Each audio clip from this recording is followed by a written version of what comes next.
നമ്മൾ ഈ കമ്പ്യൂട്ടർ ഒക്കെ ഒരുപാട് യൂസ് ചെയ്യുന്ന സ്ത്രീകളും പുരുഷന്മാരും നമ്മൾ സ്ഥിരമായിട്ട് കമ്പ്യൂട്ടറിൻ്റെ മുമ്പിൽ ഇങ്ങനെ ഇരിക്കുമ്പോൾ നമ്മുടെ കാലിലൊക്കെ നീര് വരാറുണ്ടല്ലേ.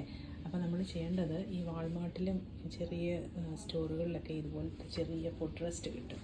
അപ്പം നമ്മൾ ചെയ്യേണ്ടത്, നമ്മൾ കുത്തിയിരുന്ന് ചാർട്ട് ചെയ്യുകയും ഡോക്യുമെൻറ്റേഷൻ ചെയ്യുകയൊക്കെ ചെയ്യുന്ന നഴ്സ് പ്രാക്ടീഷണേഴ്സ്, പിന്നെ കമ്പ്യൂട്ടർ പ്രോഗ്രാമേഴ്സ്, ഇവർക്കെല്ലാം ഇങ്ങനൊരു ചെറിയ ഫുഡ് റെസ്റ്റ് ഉണ്ടെങ്കിൽ ഈ കാലിൻ്റെ ഈ ആങ്കിളിലൊന്നും സ്വെല്ലിങ് വരത്തില്ല, എഡീമ വരാതെ നോക്കാൻ പറ്റും. അപ്പോൾ അതിന് നമ്മൾ ഒരു സ്ട്രെയിറ്റ് പൊസിഷനിൽ നല്ല എർഗണോമിക് ചെയർ യൂസ് ചെയ്തിട്ട് നമ്മളിതുപോലെ ഫുഡ് റെസ്റ്റ് വാങ്ങിച്ച് വെക്കണം. ഇപ്പം ജോലി ചെയ്യുന്ന എംപ്ലോയേഴ്സ് ഇത് തന്നില്ലെങ്കിലും നമുക്ക് $10 കൊടുക്കുമ്പോൾ നമുക്കിതുപോലൊരു ഫുഡ് റെസ്റ്റ് കിട്ടും. അപ്പോൾ അത് നമുക്ക് വളരെ ബെനിഫിറ്റ് ആയിരിക്കും. നമ്മുടെ കാലിന് വേദന വരത്തില്ല. വൈകുന്നേരമൊക്കെ നമ്മൾ വീട്ടിൽ പോകുമ്പോഴത്തേക്ക് കാലിന് നല്ല വേദനയായിരിക്കും. അപ്പം ഞാൻ വിചാരിച്ചു, ഞാനിത് ട്രൈ ചെയ്യുന്നതുകൊണ്ട് നിങ്ങളോടും ഒന്ന് ഷെയർ ചെയ്യാമെന്ന് വിചാരിച്ചു.